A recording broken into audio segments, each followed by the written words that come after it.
L'état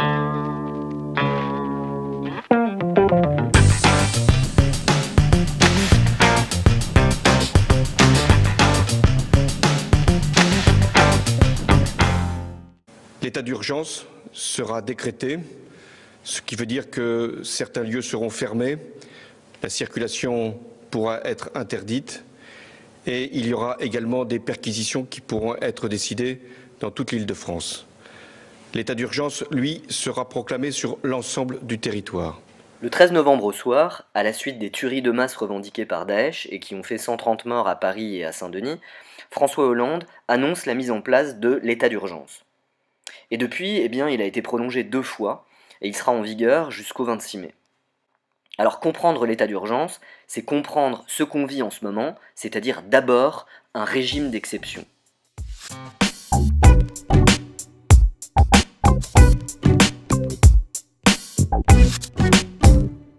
Un régime d'exception, c'est un système où on limite le droit commun en raison de circonstances exceptionnelles.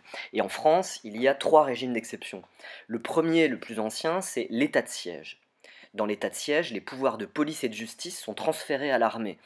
C'est un système qui existe en gros depuis 89, qui a été utilisé tout au long du 19e siècle, essentiellement pour réprimer les révoltes ouvrières, par exemple celle de juin 1848, après la révolution de février 1848. 24 février, résurrection de la République, avec le prolétariat qui est en armes dans les rues de Paris. Il avait fallu 2 ans la première fois, de 92 à 94, pour venir à bout de ce prolétariat révolté. Il va falloir 4 mois, 5 mois, pas davantage en 48 pour s'arranger. Ces braves prolétaires étaient très gentils, enfin ils mettaient, comme ils disaient, 6 mois de misère au service de la République. C'était des moutons, on les avait pris pour des tigres, ils étaient comme des petits animaux domestiques.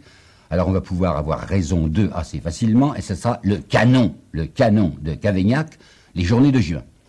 Mais de même qu'autrefois on avait fait un redressement en 2 étapes, vous vous rappelez, première étape Thermidor, deuxième étape Brumaire, et bien cette fois on fera de même un redressement en 2 étapes, première étape les journées de juin, avec la dictature de Cavaignac, et puis un Bonaparte encore reparu, un neveu paraît-il, qui fera le 2 décembre.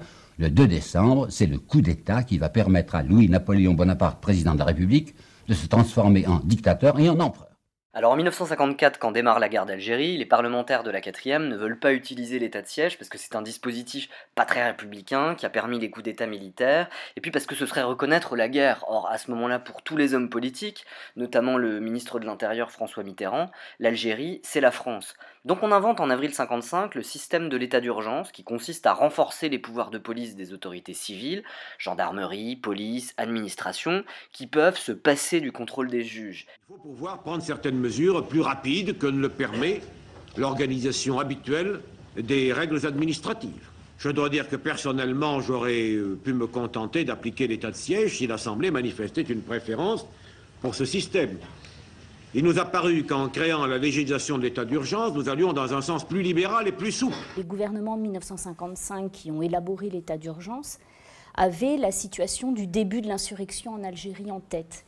Et donc, quand on étudie de près l'élaboration de la loi, tout était pensé pour l'Algérie. Ils n'avaient que l'Algérie en tête. Alors ils se sont dit, on va créer une nouvelle loi dans le droit français, en disant qu'elle peut s'appliquer sur n'importe quelle portion du territoire national, comme ça on maintenait la fiction que l'Algérie c'était la France, et par décret, on la déclarera là où c'est nécessaire, sous la motivation qui existe toujours, le péril imminent présentant le caractère de graves atteintes à l'ordre public, etc. Le 3e régime d'exception, c'est l'article 16 de la Constitution de 1958 sur les pouvoirs exceptionnels. Le 13 mai 58, en Algérie, les pieds noirs et l'armée déstabilisent la 4e République et provoquent le retour au pouvoir de De Gaulle, qui impose une nouvelle constitution, la constitution de la 5e République, dans laquelle le président a énormément de pouvoirs, notamment celui de prendre tous les pouvoirs en cas de circonstances exceptionnelles. L'article 16 de notre Constitution. À partir d'aujourd'hui, je prendrai, au besoin directement, les mesures qui me paraîtront exigées par les circonstances. Alors l'article 16 ne sera utilisé qu'une fois, après le coup d'état des généraux en avril 61, mais il sera combiné à l'état d'urgence qui va durer 2 ans, d'avril 61 à mai 63. Et cette combinaison de l'article 16 et de la loi de 55 sur l'état d'urgence explique en partie les violences policières du 17 octobre 61 à l'égard des manifestants algériens à Paris. En effet, ce jour-là, des dizaines de milliers de manifestants algériens quittent les bidonvilles de Nanterre pour manifester contre le couvre-feu imposé par Maurice Papon, le préfet de police de Paris. La réponse de la police de Maurice Papon va être extrêmement violente puisque des manifestants vont être blessés mais également tués et certains Algériens jetés à la Seine. Le lendemain, le communiqué de la police fait état de 2 morts parmi les manifestants. En réalité, on pense actuellement qu'il y en a eu autour d'une centaine.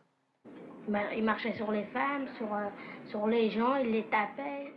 Et cette violence policière va toucher également la gauche française, qui manifeste le 8 février 62 contre l'OAS, contre les violences de l'OAS, parmi lesquelles 8 personnes vont être tuées, essentiellement étouffées sur les grilles du métro parisien ou en raison des fractures du crâne. C'est une loi qui est marquée d'une coloration évidemment coloniale. Et pour en finir sur l'origine coloniale de la loi de 1955, on peut remarquer que la loi sur l'état d'urgence n'a pas réglé le problème de l'Algérie. Ce qui a réglé le problème de l'Algérie, c'est une décision politique de négociation avec le FLN qui a abouti à la reconnaissance de l'indépendance de l'Algérie en juillet 1962.